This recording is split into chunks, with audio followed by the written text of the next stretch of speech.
A recent piece in The Atlantic argues that America has a, quote, anti-MAGA majority.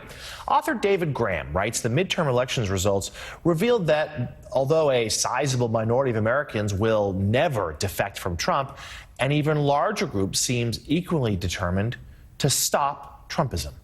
Our next guest agrees with that viewpoint and believes the data shows America is an anti-MAGA majority country when it knows that MAGA is on the ballot.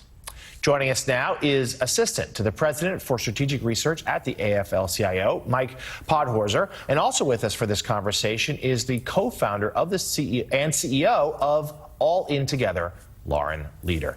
Mike, let's start with you. Talk to us about this theory that you agree with, that though Trump, he's got his diehard supporters, that enough of the country has moved in moments to defeat what he stands in. And we know the losing streak Republicans have been on. Joe recounts it nearly every show and how poorly they failed in recent elections. Is that what's giving you hope here? Well, sure, and thank you for being on. So I think we obviously saw something extraordinary and unprecedented in American history happen after Trump won in 2016, which is many, many more people decided it was important to vote.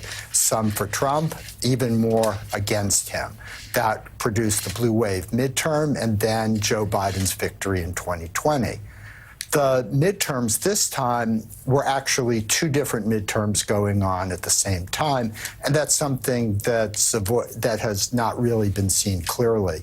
In the states where a MAGA candidate was in a competitive race at the top of the ticket, unbelievably, Democrats did better this midterm than they did in the blue wave 2018. In the other 35 states, Democrats did just as badly as everybody thought they would do in a normal midterm. The challenge is whether voters again know that MAGA's on the ballot. Mike Barnicle. Lauren, everyone seems to be aware that the phrase MAGA instantly transforms itself into a picture of Donald Trump. And the Republican Party seems to have been deeply infected by the Trump virus to the point where any articulation of what it stands for or stands against levels cruelty to people. And people understand that. More and more people understand that. But it seems to me that what people don't really grasp about MAGA Republicans, any Republicans at all, and even some Democrats, is that the root of all this lies in the simple word loss. And by that, I mean there are millions of Americans who feel that over the past 10 or 15 years, they have lost out on things that accrue to the vast majority of people around them. They lost their homes, many of them in 2008. They lost their incomes, their 401ks. Many of them come from families who lost a son or a daughter in either Iraq or Afghanistan, and thus they feel separate from the rest of the country. Do you think the Democrats and the country as a whole respects that sense of loss enough? That is such an amazing question, and I love the way you framed it. Look, I think we've seen this sort of drifting. We know that the majority of Americans really are, as Nancy Pelosi said, center-left voters. They want reasonable, functional politics. They've generally rejected the extremes on both sides. And this has been, by the way, especially true of independent women and swing voters. And we've seen that really over the last now 3 cycles, that they will, really move away from the extremes. But on the other hand, we're also realizing that Democrats are winning majorities when it comes to popular vote counts. But there's also a huge swath of the country that they seem not to be able to break through. And that is the working class voters, non-college educated voters. That's going to be a problem for Democrats long term. They cannot win a mandate by being just the party of major city, 5 major cities. We've seen some candidates make progress there in reaching out to rural and working class voters on the Democratic side, but for the most part, it's really not been the frame. And I think you're right that Democrats really have to start focusing on some of the issues of pain. Obviously, that's what Biden's tried to do. He's tried to be the empathy president. No one knows loss better than Joe Biden. But there's clearly a connection missing there with the working class that is going to have to be addressed.